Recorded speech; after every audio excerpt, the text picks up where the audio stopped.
There's an issue I've had to deal with all my life, and it's an issue that I believe man or woman have to deal with. It's the issue of anger, or you can say anger management. There's been a lot of talk about that. But you can go back to Genesis, the 4th chapter, and begin to look at Scripture and see the reality of anger and what it does to you. To all of us, we all face it. It comes manifested in all kind of different ways, but it is a problem. Even my wife, Minnie, as gentle and loving as she is, and she's the most gentle, loving person I know, has gotten angry in her lifetime, especially with me over the 45 years we've been married. But I think in the 4th chapter of Genesis, it really gets real. When you look at the beginning and God says to Cain, "Why are you angry?" Ask him that question. And why has your countenance fallen? When you get angry, or I get angry, or anybody gets angry, your countenance either tightens up or falls. It falls and manifests in a lot of different ways.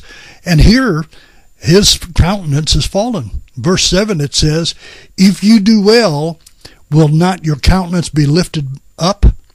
Well, I think all of us understand when the happy day comes, when a problem gets resolved, sometimes you find out that you got angry for nothing, that you were upset about something that really wasn't a big deal. And if you do, it goes on to say, and if you do not do well, sin is crouching at your door, and its desire for you must be mastered. I believe with all my heart that the process of life is to deal with issues that are uncomfortable for us. Nobody likes to get angry. Nobody likes to have their countenance fallen. Nobody likes to be said, "Hey man, what's wrong with you?" But all of us have to deal with it. We deal with it on our work. We deal with it in our whatever we do. We deal with it all the time. I mean, anger is frustration. If you think about it this way, anger leads us to coveting. It leads us to the place that we want what somebody else has, and we don't want them to have it. It's like a better job, a better car, a better this, a better that. It doesn't make any difference what it is. I just want more of it. I want more money. I want more this. I want more that, because I'm always dealing with a fallen countenance. It doesn't mean that you have to be blatantly crazy angry like I have been, but you can be just frustrated. Frustration is an anger issue that has not been dealt with. And I believe that with all my heart, that one of the things that we have to deal with is not just anger, but manage the process of getting away from it before we get to it. In other words, do you have to blow your cool and then calm down and then get over your anger, or can you manage that problem? We all have it. It's human. It's human nature to get angry. It's human nature to covet what somebody else wants. Paul makes a great statement of Scripture. He says, according to the whole law, according to everything God commands, I am innocent, except thou shalt not covet. And because of it, I'm guilty of the whole law.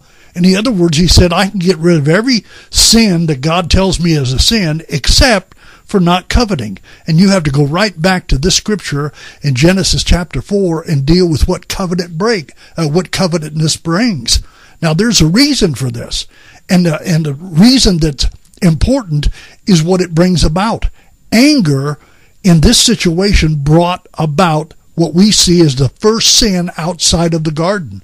We see the first manifestation of broken covenant after Adam and Eve have had relationships. They have two sons, Cain and Abel. And the first manifestation of sin outside of the garden is when Cain would not deal with his anger issue and rose up and killed his brother because his brother wouldn't take his side. He said, God has more regard for your offering than my offering. And he killed his brother. What we do all the time is we kill our brothers, either with our tongues, with our attitude, sometimes even physically. I mean, somebody just told me recently, or I was watching the news, that Chicago had over 500 murders this year. Now, that's just the reality of man. we are, in our anger, someone that will kill someone else, someone that will steal their life. I pray for you and me, for all of us, that we do anger management and we learn how to manage it before it gets out of hand.